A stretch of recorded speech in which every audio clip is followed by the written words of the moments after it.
빌런입니다. 제가 감기에 걸려서 목소리가 조금 잠겼습니다. 양해 부탁드릴게요. 오랜만에 마이크로 브랜드 소개고 가벼운 마음으로 보시면 될 것 같아요. 흙으로 만들어진 혹은 지구의라는 뜻을 가진 어선의 화이트 아웃입니다. 저는 요즘에 시계를 매일 차진 않거든요. 시계를 좋아하는 것과는 별개로 조금 불편해요. 비싼 가격에서 오는 불편함도 물론 있고 걸리적거림으로 인한 물리적인 불편함도 있지만 뭔가 더부룩합니다. 아침에 파스타를 먹었는데 점심에 치킨을 먹고 저녁도 피자네. 게다가 약간 재수없는 소리로 들리실 수도 있는데 가지고 싶다고 생각했던 시계들을 거의 대부분 가지고 있고 제니토나 빼고 지금의 웨스티지 브랜드들이 제가 원하는 것들을 만들어줄 것 같지도 않아요. 튜더 100주년은 조금 기대하고 있습니다. 그래서 제가 지금 주목하고 있는 것은 제 그릇을 넘어가는 독립 브랜드는 당연히 아니고 너무 저렴한 마이크로 브랜드도 아닌 준수한 빌드 퀄리티에 자기만의 시그니처를 가지고 있는 소규모 브랜드들을 바라보고 있어요. 최대로 1000만원을 넘지 않는 개성 있는 소규모 브랜드들이요. 라벤처나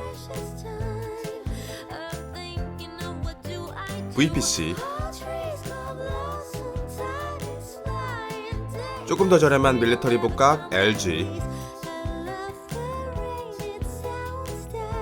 팔각 드레스 베다도 관심을 갖고 있습니다. 지금 리뷰하는 이 시계가 독보적인 개성을 가지고 있다는 말은 아닙니다. 오히려 그 반대죠.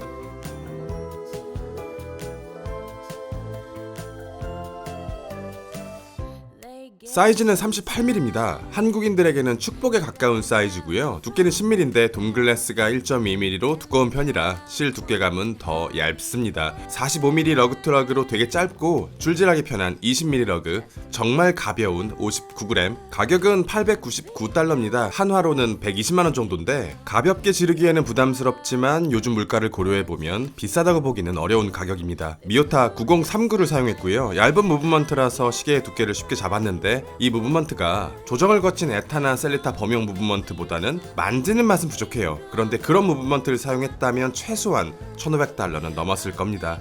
42시간의 파워 리저브, 도명 사파이어 글래스, 10바, 100m, 세라믹인데도 방수를 꽤 높게 잡았습니다. 더 이상 시계를 못 만드는 브랜드는 없다고 봅니다. 중국의 시계 제작 기술 바닥이 굉장히 많이 올라왔기 때문에 10만원 안쪽으로 구할 수 있는 알리발 시계 브랜드들도 외적으로는 나쁘지 않은 수준이고 공장만 잘 고른다면 이제는 누구나 꽤 높은 수준의 시계를 만들 수 있는 시대가 되었습니다. 상대적인 격차가 많이 줄었고 100만원 근방의 시계 브랜드들끼리 빌드 퀄리티로 차별화를 두는 건 어려운 상황이 되었다고 생각합니다. 이제 카피캣 디자인은 알리가 완전히 먹어버렸기 때문에 지금의 소규모 브랜드가 생존하려면 그 어떤 브랜드도 대체가 불가능한 매력적이면서 독보적인 디자인의 시계를 만들어 내거나 메이저 브랜드들이 해주지 않는 가려운 곳을 긁어주거나 이 브랜드의 첫 작품은 후자에 속한다고 생각합니다. 그러면 이 브랜드는 어디를 긁어줬냐? 소재입니다. 세라믹은 아직까지 철저한 비주류 소재인데요. 이 정도 가격대에서 세라믹 케이스를 사용한 브랜드는 처음 보는 것 같아요. 세라믹 소재가 스크래치에 매우 강하고 이 소재 자체의 매력도가 높은 것은 인정하지 않을 수 없지만 한 가지 걱정되는 건 깨지는 것에 대한 두려움입니다. 라도나 IWC, 위블로나 리차드밀 같은 브랜드들과 다르게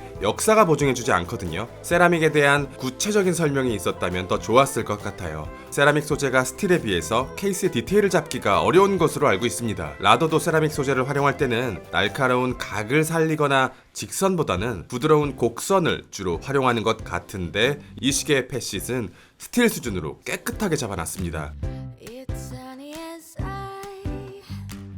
개인적으로 아쉬운 건 마감 방식입니다. 세라믹 케이스의 거의 대부분에 브러싱 마감이 발려있거든요. 화이트 세라믹과 브러싱의 조합보다는 질감이 있는 매트나 유광이 낫지 않았을까? 유광은 더 저렴하게 보였을까요? 또 어딜 긁어줬냐? IWC의 과거와 현재입니다. 지금은 거의 볼 수 없는 영국군 베이스의 파일럿 워치 디자인에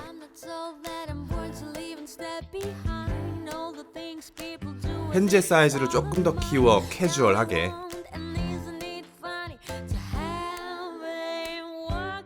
초침의 끝과 다이얼 속 엠블럼의 위치를 동일하게 만들어서 초침이 지나갈 때 엠블럼을 통과하는 기믹을 넣어줬고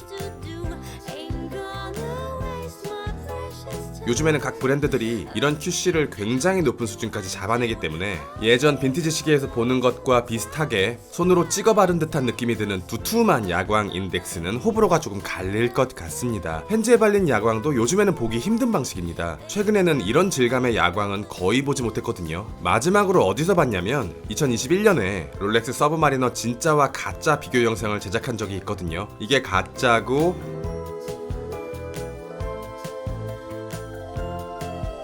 이게 진짠데 후자와 비슷한 느낌이 드는 것 같습니다. 아마 제가 투명한 사람의 피부와 비슷하다고 했던 것 같아요. 하지만 반전인 게 야광이 엄청 강한 편은 아니에요. 그리고 인덱스 라인을 스켈레톤화해서 더 미니멀하게 오마주했고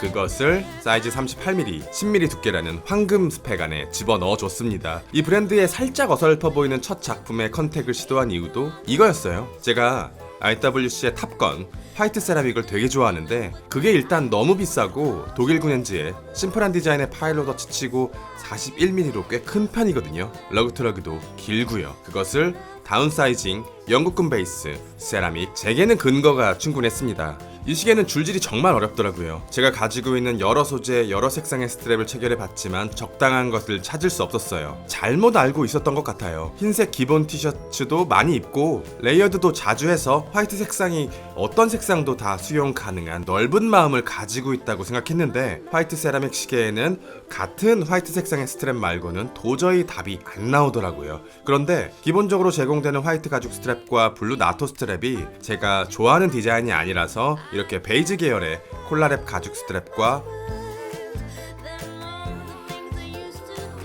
발틱의 러버 스트랩을 체결해 보았는데 저는 이게 더 나은 것 같습니다. 화이트 색상이 주인공이 될 때는 어중간하게 밀어주면 안 되는 것 같아요. 제가 정말 좋아하는 크워드 샌드허스트를 많이 닮아 있습니다. 소재를 제외한다면 외적인 스펙은 완전히 같고 헤리티지도 같은데요. IWC가 해주지 않는 것을 긁어주니 시원하긴 합니다만 시간이 조금 지나고 나서 보면 다시 또 간지러워질지도 모르겠습니다. 마이크로 브랜드의 숙명 같은 일이겠죠. 리뷰는 여기까지. 빌런이었습니다. 감사합니다. They flew